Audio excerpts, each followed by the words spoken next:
Oh, you've frozen, Marcel. Distinction between the two.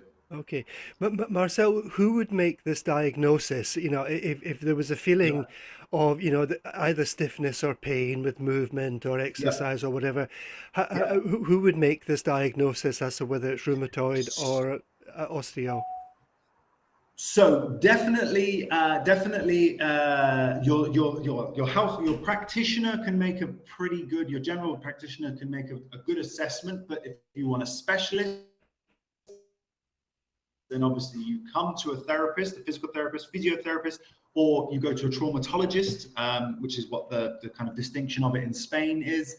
But basically, somebody who deals with bones and joints in a medical capacity, as well as you can get this identified now through blood testing, as well as getting this identified through x-rays and MRIs because they present in a certain way in that imagery. Okay. And this is where I wanted to mention about the difference between MRI and X-ray. You quite rightly said that if you thought you'd have fractured your patella, which is your kneecap, you would get an X-ray, and that would tell you because that detects bony material. Right.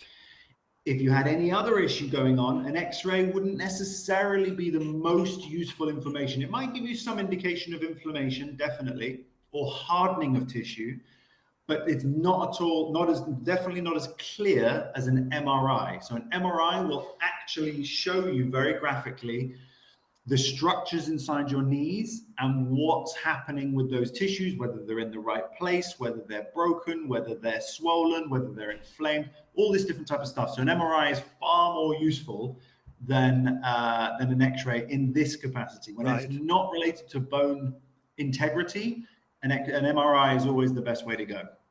Yes. So someone comes to you and said, I've got pain in my knee. What is your approach to this? Because as you've said, Yeah. you might be able to help to point them in the right direction. And how would you tackle that, Marcel? Yeah. So what my skills allow me to do is they allow me to what I do is I will identify the possible causes. I always do quite an extensive medical background check, asking specific questions, nutritional habits, daily activities, exercise, etc., and obviously any accidents or injuries. And then, of course, I do what's called special tests. And special tests are part of my training, which are little movements that allow me to assess the integrity of different structures within the knee. Right. Okay. And that's what I do. That's what I do. And then that will help me to clarify. If I have any concern, then I will escalate and recommend that the person then go and get an MRI. Because if there are issues, for example, if there is a structural issue that flags up as a positive on one of my special tests, then it might indicate that I immediately recommend that they go and get a referral for an MRI. Right. Okay. And Simple. in Spain, how easy is that? If people are using the national healthcare system, can that be done fairly easily? Fairly easily, not incredibly easily, but you can definitely go to your local health center. You'll need to get a referral from your doctor. You always, in Spain, they've got it set up so that you have to be referred for MRI from a doctor. Right. And if that's either in your local practice, they can do that and then send you to a hospital. You can be waiting up to 4 to 6 months for that fun stuff. Or if you are have private care, you can go to a private doctor and you can get exactly the same thing and get referred to potentially to a private hospital, and that could be happening in a week or two. Yeah. Um, same process, but one will be much faster than the other because of money. Right. And so let's just say someone comes to you, they've got this pain in the knee, and you, through the various tests that you've done, narrow things down, and you think there's some kind of arthritis going on here. Yeah, They're going to go and have this scanned. yeah, Is there still something you can do as a physical therapist, yeah. Marcel? Yeah, absolutely, definitely. So, and that's the big question, isn't it? It's about what can you do between waiting for any form of treatment, any form of intervention. And the thing is that I want to make it very clear that when you're going for this MRI, once you've had it and you've got the results, it doesn't mean the problem's no longer there. It just tells us that obviously Right.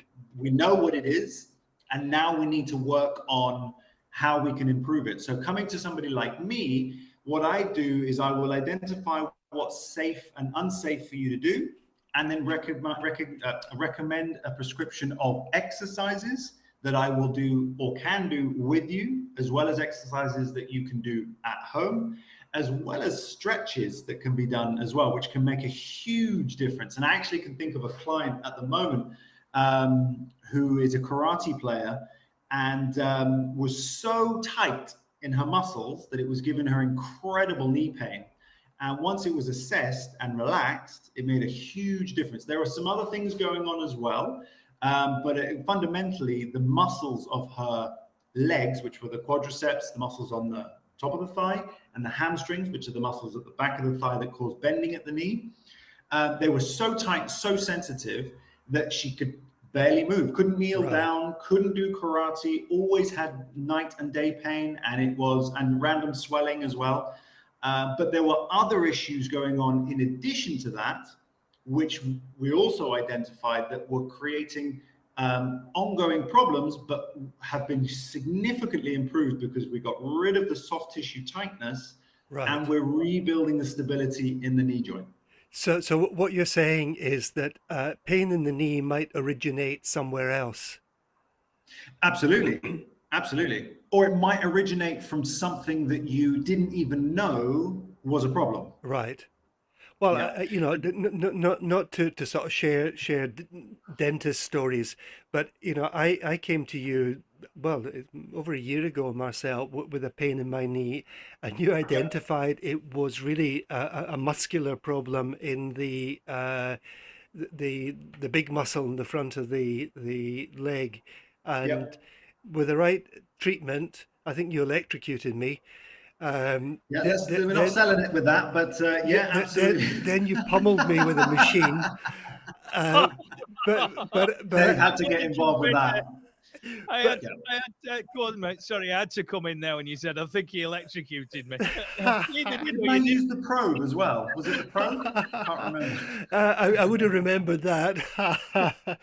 But He would have come actually, back for more, I'm sure. actually, Turn it up next time. Just turn the switch a little bit more to the right and just see how Well, much you can, that, can handle. that is quite literally, Dave, what I do. I will literally Yeah, say, could you handle a little bit more? yeah. yeah. And you can hear, ah! And That's But right. but actually, it solved it solved the kind of immediate problem, though, Marcel. Right. That Yep. it was really a muscular problem and not Yep. particularly a knee problem. Yes, exactly. And this is so important because you probably suffered from what 50 to 60% of people suffered from, which is simply tight muscles. Right. But of course, it's translating to a joint or another. So it could be the hip, it could be the knee. But actually, if you deal with the thing in the middle, which is causing the movement, because of course, bones don't move by themselves. They only move because of muscles. Muscles will pull on the joint via their tendons, and that's how it creates movement. The Right. bones don't do anything by themselves. They're completely useless unless they have something pulling on them. Right. So if we address the soft tissue and eliminate that as a possibility, often that resolves quite a lot of the problems. But if there's a structural problem, an internal structural problem, that's where it goes a little bit differently. But absolutely, Bill, you're absolutely right in that if we can deal with those muscles, and this is the beauty of it, you see, this type of therapy, I do both in person, online, and via my social media streams. And I Right. literally posted and created a video the day before yesterday about how to improve the range of motion of your knees. And Right. it's something Yes. that Yeah. anyone can do, and it can be done at home and so on. So it's very straightforward. It's just something that has to be done. Great. Marcel, we're going to take a short break now. And Yep. Dave, if you didn't know, is organizing a charity golf tournament next year at Ooh. Mere Golf Club. And they're going to be raising funds for Down Syndrome Association. And Andy Bennett from Ocean has released a charity single to help to raise money for this. And we're going to listen to it just now. Thanks, Dave. Yes, mate. Fantastic. And what you didn't know was I've thought of Marcel with regards to this, because how do you fancy coming over for the weekend and offering you? Well, they'll pay obviously. I'd love it. Because what I'm thinking is there's going to be 200 golfers on the day, and then there's a gala dinner in the evening. The single by Andy Bennett from Ocean Colour Scene, and we've got a 30-piece choir that's going to be singing with him. And there's also Chris Henry, who's the snooker mindset coach for Sean Murphy and John Parrott and Mark Selby and Tommy Fleetwood, the golfer. They're supposed to be coming down as well.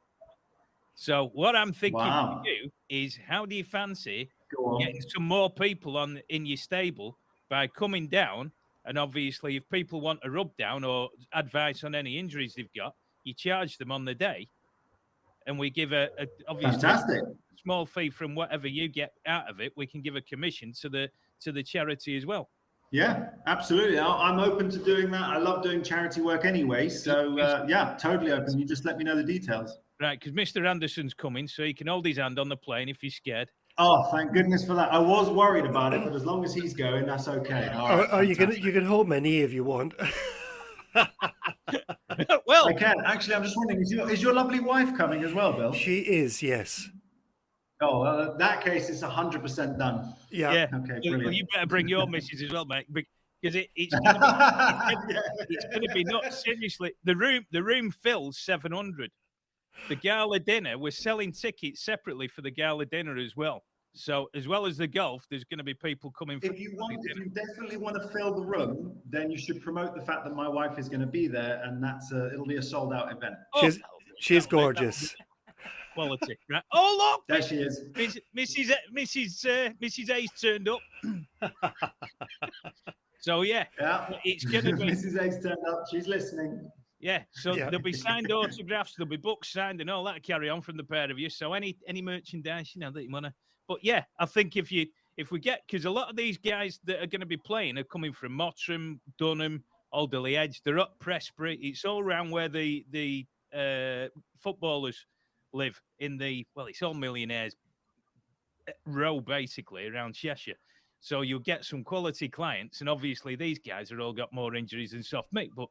If you come on board and you offer your services on the day, I think you'll be laughing. You'll be like, my God, how's this happened? So yeah.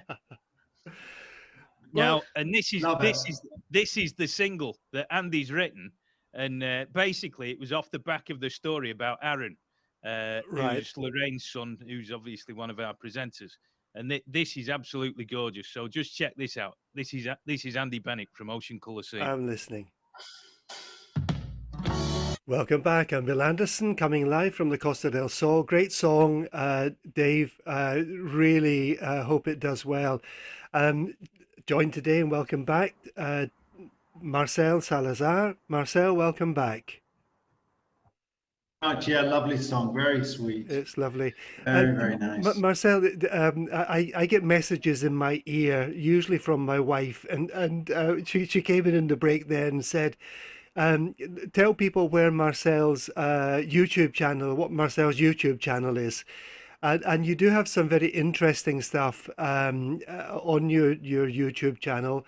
And if people go into YouTube and just type in either at Marcel Salazar Strong for Life. So if you go onto YouTube, I'm just going to, because you've frozen for me, but yes, if you go to YouTube and you type in Marcel Salazar Strong for Life, that comes up. It's all one word. You'll know that it's me because of my very unique logo with a circles and a spine in the middle. Right. And I do post things there as regularly as I can. With very brief, short instructional videos, or some quite a bit longer videos. In particular, I post these radio shows as well.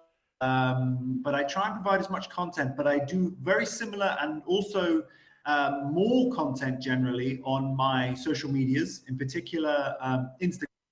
And again, if you type into Instagram strongforlife.me, as in me, on Facebook or Instagram, it will come up with my my contact there as well. So please, by all means, follow me.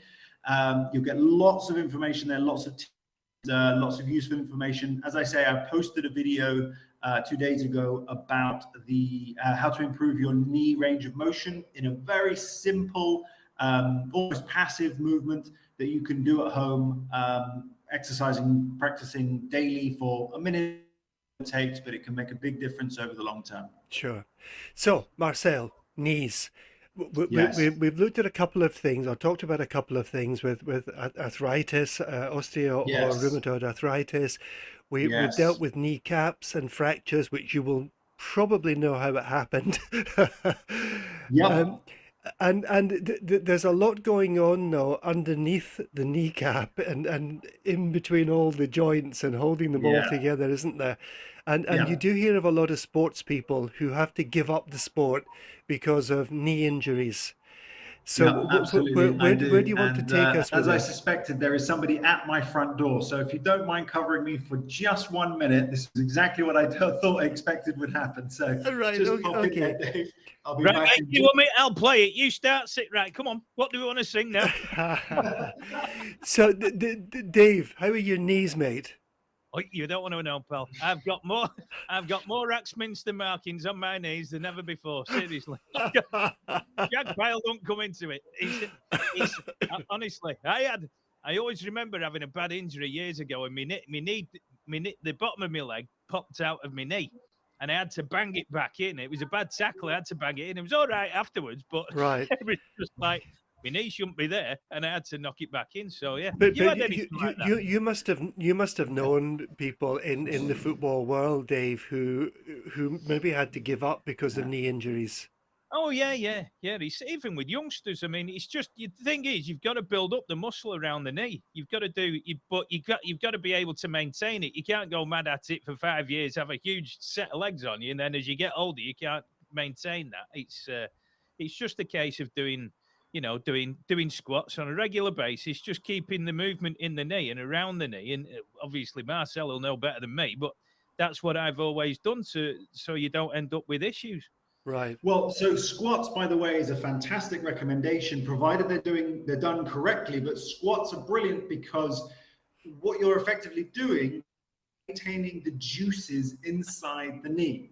Right. And the juices, which are called synovial fluid, are in all the joints. And that's the thing that starts to degenerate, particularly with osteoarthritis, where you all that kind of stuff. And that's an indication that you're losing the juices or the lubrication inside the knee. And doing squats is a great way to maintain that. And your is often adequate enough weight in order to do that. Obviously, you might want to squats, and then after a week or two build up to 20 squats, and then after a week or two up to another 30 squats, and so on. And you want this progressive overload, which is a topic we've spoken about before.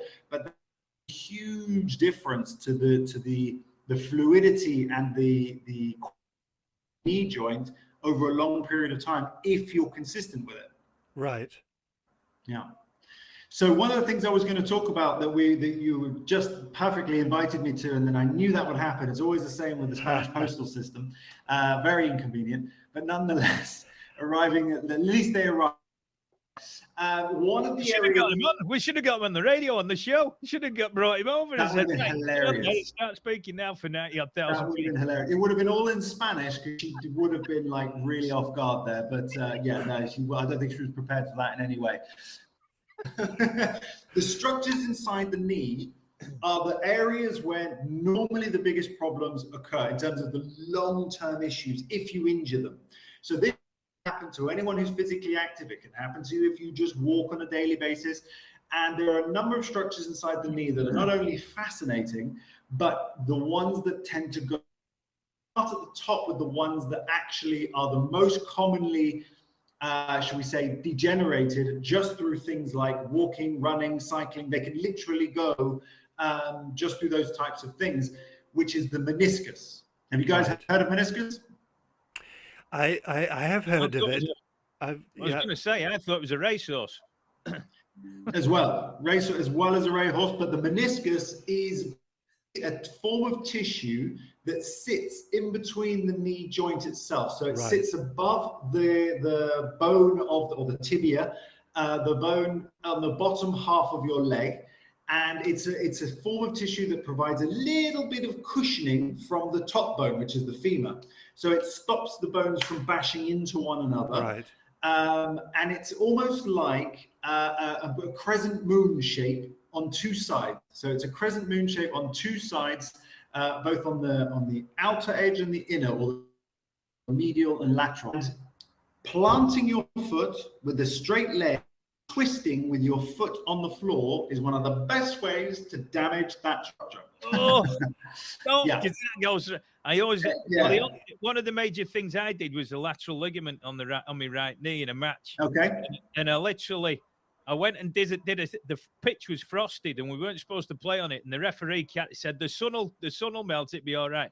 And I gone up, did a scissor kick, and I came down, and my knee bent, flicked back like that. It bent back and I hit the ground. And I got up. I didn't know I'd done it. I got up, started to run, but couldn't stop. I couldn't turn. So it was, and then I'm thinking, when I went to turn, I thought, yeah, I had to jump up in the air and fall to stop myself because I couldn't stop. I couldn't put the foot down. So that was LCL, which is lateral collateral ligament. Yeah. Yeah. Okay. So the LCL.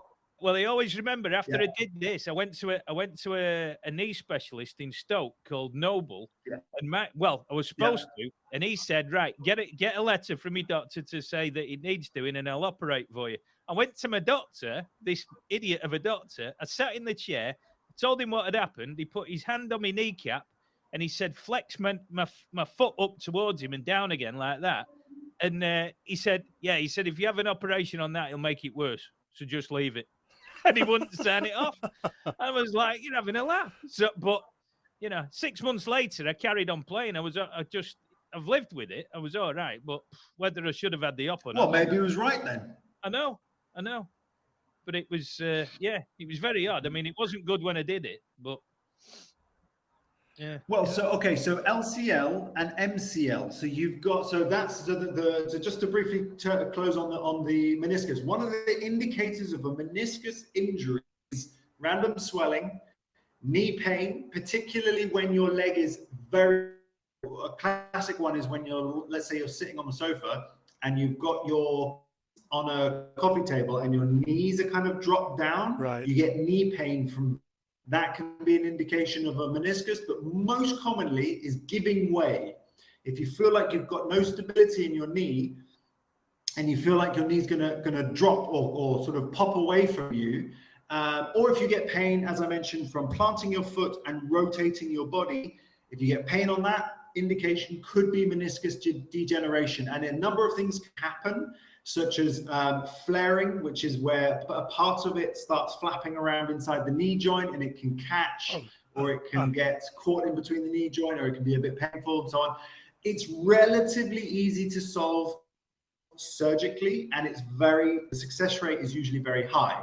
Right. So it's just time frame to heal and get it in and all that kind of stuff, which is a bit boring. But generally speaking, they no longer open the knee up and take everything out and put everything back in. They do it all through keyhole surgery, which is much less invasive and a much more efficient way of doing it. Yeah. But MCL and ACL, those are interesting ones. So MCL and LCL, they are structures on the outside of the knee and the inside of the knee. So the outside would be the lateral or LCL, lateral collateral ligament, and the inside is the MCL, which is medial collateral ligament.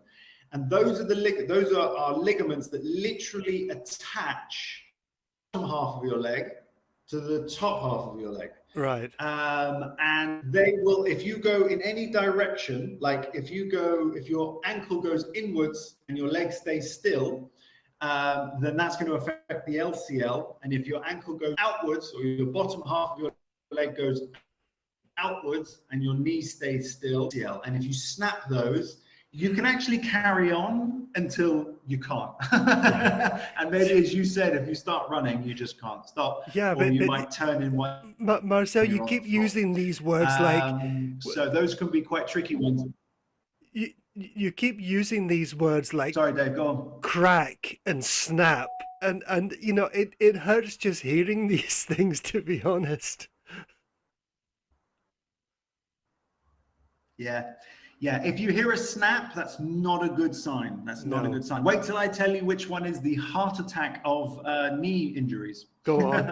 You're gonna love this. Okay, so MCL and LCL, if it's severe, you can get different grades of tearing. So you can get grade 1, which is a little one, or to a grade 5, which is a full tear where the whole thing is gone, and you're going to know about that. So that would usually indicate surgery where they reattach it. And again, success rate's pretty good after you recover from the initial surgery, right? And then rebuilding the muscles and so on. But MCL and LCL are based on the sides of the knee. So they are quite large ligament structures that connect the bottom half to the top half, right in the middle across the knee joint as well. Then we've got the ACL. Now, I'm sure Dave has probably heard of those. Posterior cruciate ligament. Yeah. Oh, yeah. Big time. That seems to be all of mine. No, yeah, can you hear us? Posterior cruciate ligament and anterior cruciate ligament. No, I couldn't hear you. I couldn't hear anyone. It was right. All right. We've got a little bit of delay, I think, Marcel. There we go. It keeps coming in and out. But yes, ACL and PCL, they are a very clever structure. What they do is that they're designed to control anterior movement. That means forwards and backwards movement of the lower half of your leg. Right. And so they cross over. They cross over the knee. And the posterior is the one coming from the rear across to the front of your upper leg, or the femur, and ACL, the anterior, is coming from the front of the lower leg up towards the back of your upper leg. That one is commonly caused by jump landing. So basketballers will suffer from this, and this one's known as the heart attack, because a basketball player will jump, land badly, and suddenly grab their knee and hugging into their chest. And they know about it because it's downtime. You're on the floor. So that one's pretty severe as well. So that's not that one's not a good, more of a common sporting injury with jumping, as I say, because it takes a lot of impact or a lot of weight. And obviously when you jump, you multiply your body weight. And that takes quite a lot of effort to do, but you know about that one because it's pretty intense. So that's an uncomfortable one. Yeah, but it's one of these things again. If you've done it or you've got it, you'll know all about it. Yes, exactly right. Exactly right. You'll know, and it's like being shot in the leg basically, because it's like bang straight in there. So that one you know. But the meniscus, that's a naughty one because that one can be around for quite some time and it can get a little worse over time. Yeah. But you're not constantly feeling it. You're not necessarily bothered by it. It might bother you at night. It might bother you when you go walking, but not necessarily at the time. It might bother you when you finish walking, all these different things. And in regards to my karate player, there is an indication of some meniscal degeneration, which was missed by her doctor. But because of my special testing, I'm 90% convinced that there is meniscal issue, which is why we're now I'm encouraging her intensely to try and get MRI, which she's now waiting for, which would confirm that. Right. And even able to return to karate and is not experiencing anywhere close to the level of pain she was, for her own knowledge, to know what level of damage might be done to her, and how long she might have to wait, or how long it might be before it becomes a serious problem, or that might limit her movement. But based on what we've been doing, she's been a normal life, walking and playing karate, which is exactly what she should be doing. Yeah. So that's all good news. But meniscus is a tricky one, and that's hard to diagnose unless you get a professional to help. Right. Marcel, we've got about 3 minutes left. Can I just ask you very quickly, when people get a knee replacement, what is actually being replaced? Good. It does depend. It does depend, but invariably, and this is where what we're effectively replacing is the joint part. So they will take the top of the tibia, and the bottom of the femur, cut them off, drill a hole down into the bone, and anchor in this artificial material. All right. Okay. Where you've then got this bendable articulation. And they will probably keep the patella bone to go over the top, because the patella is the attachment point for all of the quadricep muscles, go over the patella and attach on the base of your tibia. Right. Okay. So a knee replacement, generally speaking, because there are variables to that, but generally a knee replacement means they will take out the whole junction or the articulation, which is where the two surfaces meet, replace them with the artificial one, and then drill that into the original bone, and that's what a knee replacement does. Right. Okay. Marcel, would you like to tell people, we've mentioned your YouTube channel. How else can people find out what you're doing? You can find me on my website, of course, which is strongforlife.me, very simple, or strongforlife.es if you wish. I have both of those domains. You can find me on all social media, and if you want to come to the clinic, which is based in Calypso in Calahonda, then you'll find me right on the main road here, actually, overlooking it. So you're more than welcome to come to me here in Valdepino, which is the commercial center. And we're on the first floor here. And of course, you can always call me 633-540-609. Okay. And you know, if any of our listeners from the United States want to come over and spend a week on the Costa del Sol and see you while they're here, I'm sure you would squeeze them in, wouldn't you? I absolutely would. And in fact, I'm actually dealing with a retreat coming in early January. So I've got a business retreat, and we've got them booked in for the whole 10 days of their visit, every day providing therapy. Wow, that sounds fantastic.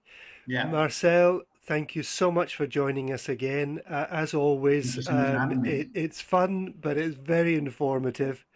Good. And you come back at the end of next month. I will. Gosh, the end of December, isn't it? Oh my God. Yes, it is. Okay, we'll talk about the date, Marcel. Yeah, we'll talk about okay. that. By the way, who's still doing the cold showers? Because I am. I'm not. Yes, I am. Yes. Oh, you creep. Hey! There's a program on it on the TV the other night, actually. Yeah, it's all loads of it. Wim Hof, remember Wim Hof, legend. Yeah. Oh, there was a lady that was doing it all the time with her friends now, and she was saying how it's changed her life and what have you. Oh, that's right. It's to battle depression. I saw a clip of that. Yes, that's right. Yes, that's right. That's right. Very powerful stuff. See, I have me serious. If you're in this area, no, well done. And if you're in this area of the Costa del Sol, there is a group that goes down on a Wednesday and a Saturday morning to dip into the sea. And I actually need to join them tomorrow. You can't miss them. They're permanently shivering. Yeah, you can tell them in a crowd because their teeth are chattering.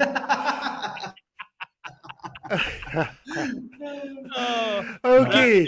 Well, for us to go out with. Thanks to everyone who's been listening in today. We'll be back next week, and have a great weekend. Dave, Marcel, thank you so much. It's been fun. And thank you. we'll speak again soon. Bye-bye. Take care, everyone.